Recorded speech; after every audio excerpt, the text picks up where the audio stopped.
Assalamualaikum warahmatullahi wabarakatuh. Kami dari kelompok Jawa Hokokai.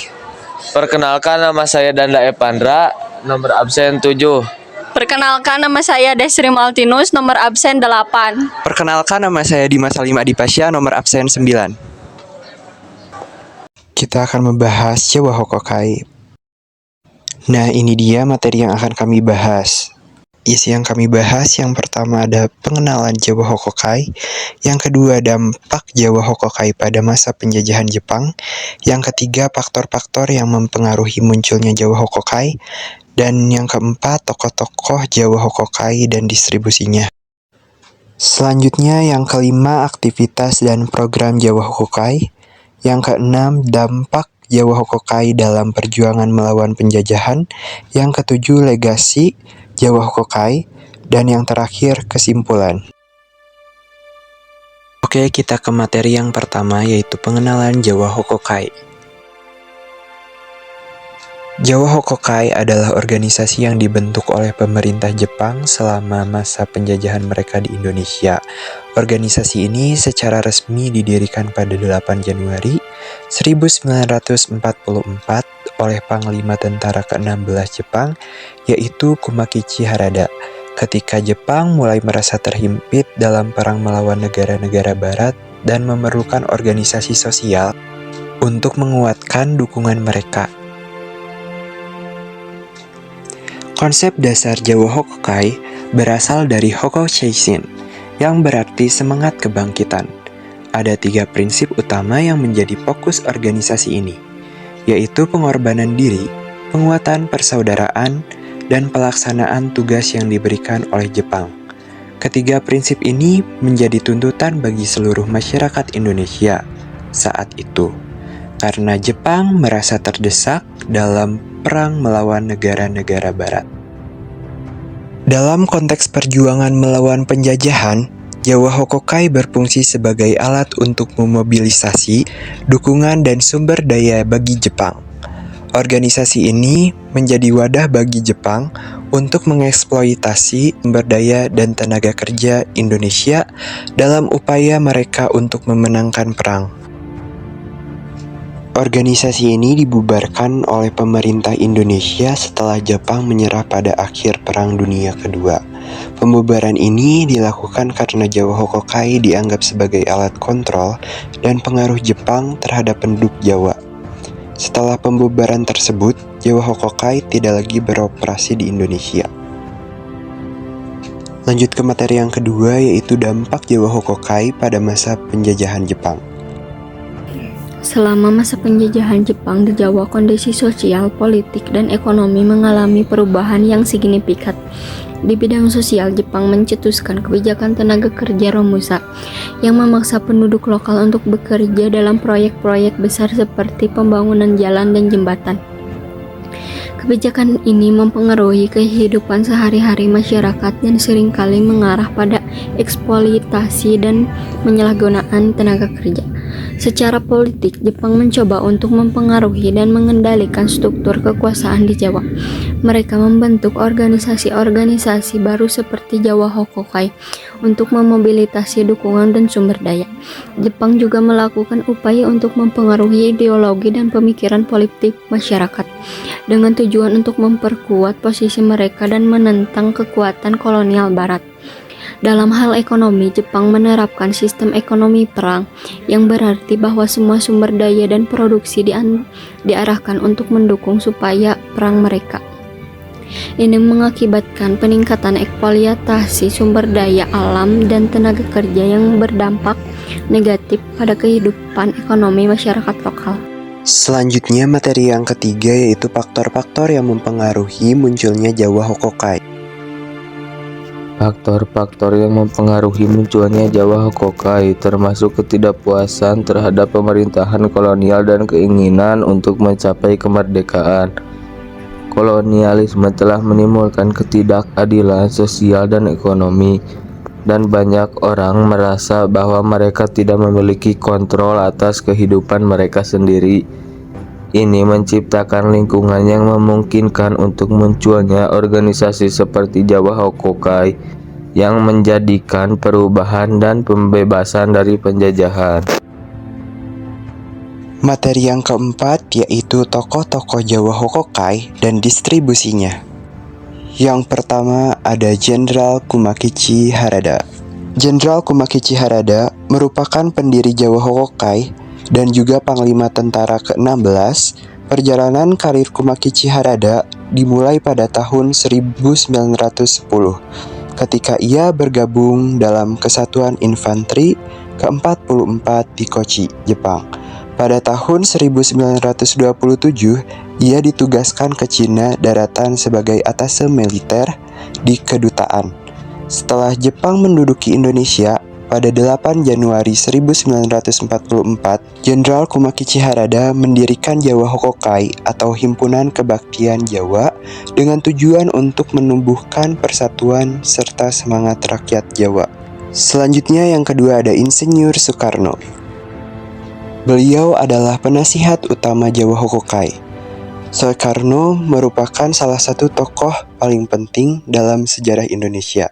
Ia memiliki peran penting dalam kemerdekaan Indonesia, yakni sebagai proklamator kemerdekaan Indonesia serta Presiden pertama Indonesia.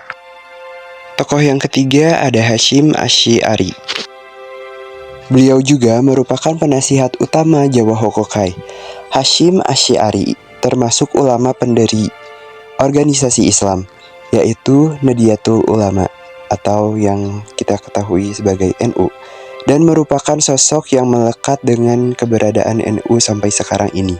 Selanjutnya yang keempat ada Nyonya Sunarjo Mangunpuspito. Beliau adalah pemimpin Penjikai. Penjikai merupakan organisasi perempuan yang meleburkan semua organisasi perempuan Indonesia.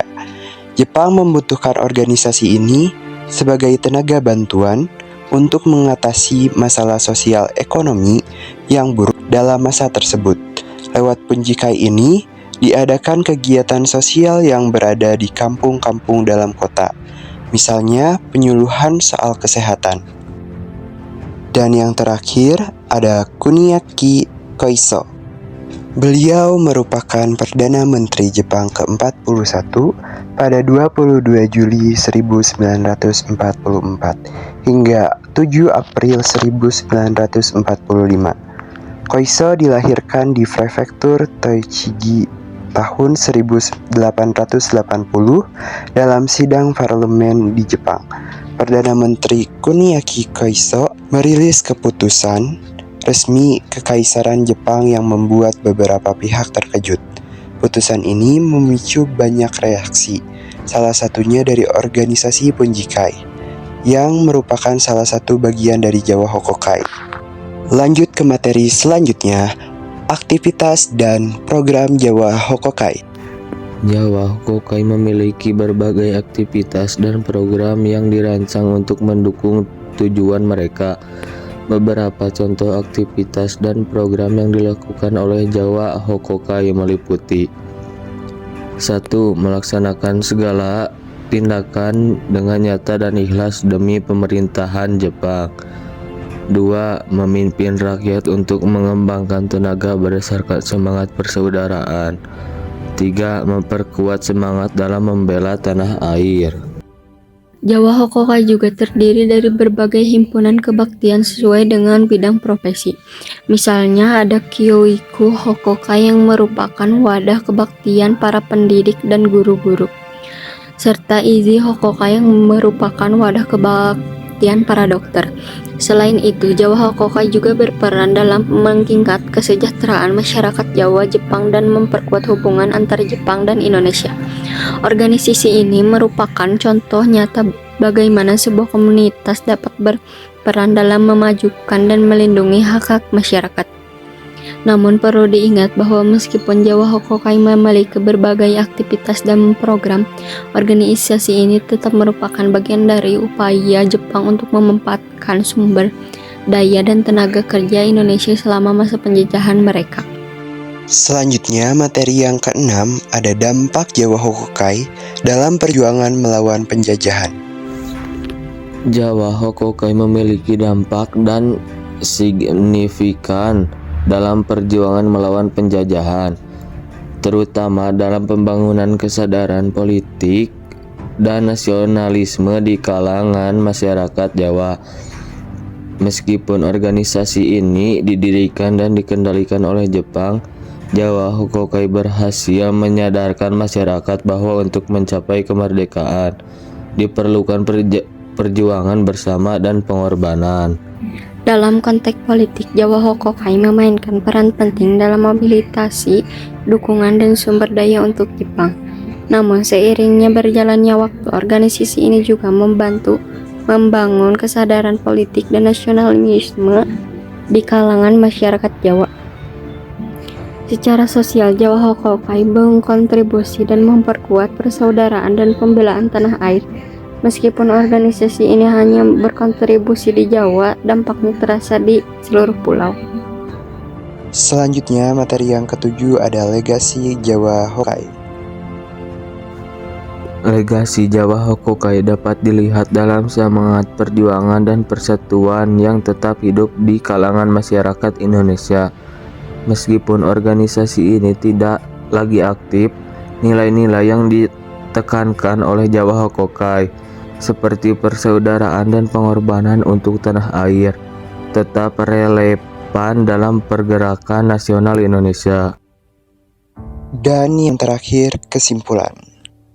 Berikut poin-poin penting yang telah dibahas tentang Jawa Hokokai adalah: yang pertama, Jawa Hokokai adalah organisasi politik yang didirikan oleh Jepang selama masa penjajahan di Indonesia. Yang kedua, tujuan Jawa Hokokai adalah memobilisasi dukungan dan sumber daya untuk Jepang, namun juga untuk membangun kesadaran politik dan nasionalisme di kalangan masyarakat Jawa. Yang ketiga, aktivitas dan program Jawa Hokokai meliputi penerbitan surat kabar, penyelenggaraan konferensi, dan gerakan-gerakan politik lainnya. Yang keempat, dampak Jawa Hokokai meliputi peningkatan kesadaran politik dan nasionalisme serta penguatan kesadaran, persaudaraan, dan pembelaan tanah air. Yang kelima, legasi Jawa Hokokai terlihat dalam semangat perjuangan dan persatuan yang tetap hidup dalam pergerakan nasional Indonesia. Pentingnya perjuangan dan semangat Jawa Hokokai dalam mencapai kemerdekaan. Mereka mengajarkan kita tentang pentingnya persatuan, pengorbanan, dan kesadaran politik dalam melawan penjajahan. Mari kita terus menghargai dan meneruskan semangat perjuangan mereka untuk membangun bangsa yang lebih baik.